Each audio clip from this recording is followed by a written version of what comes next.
قال إبراهيم رب اجعل هذا البلد آمنا واجنبني وبني أن نعبد الأصنام رب إنهن أضللن كثيرا من الناس فمن تبعني فإنه مني ومن عصاني فإنك غفور رحيم ربنا إني أسكنت من ذريتي بواد غير ذي زرع عند بيتك المحرم ربنا ليقيموا الصلاة فاجعل أفئدة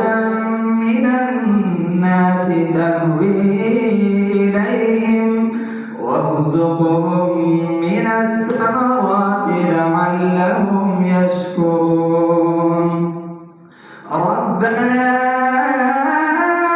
إنك تعلم ما نخفي وما نعلن وما يخفى على الله من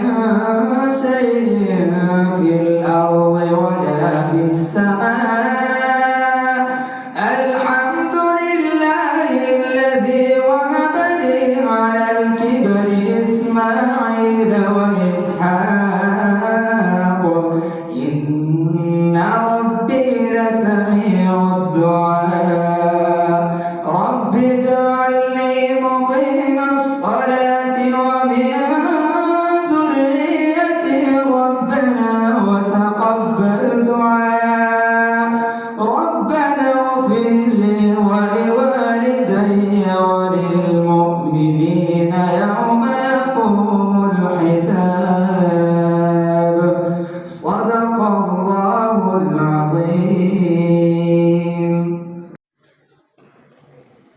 إن في خلق السماوات والأرض واختلاف الليل والنهار لآيات لأولي الألباب الذين يذكرون الله قياما وقعودا وعلى جنوبهم ويتفكرون في خلق السماوات والأرض ربنا ما خلقنا هذا باطلا سبحانك فقنا عذاب النار ربنا إنك من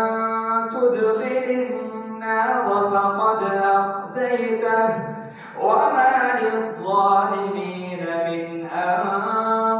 أنصار ربنا إننا سمعنا مناديا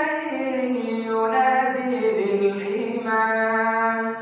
أن آمنوا بربكم فآمنا ربنا فاغفر لنا ذنوبنا وكفر عنا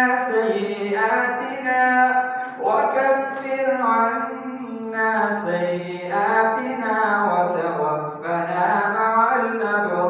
الأبرار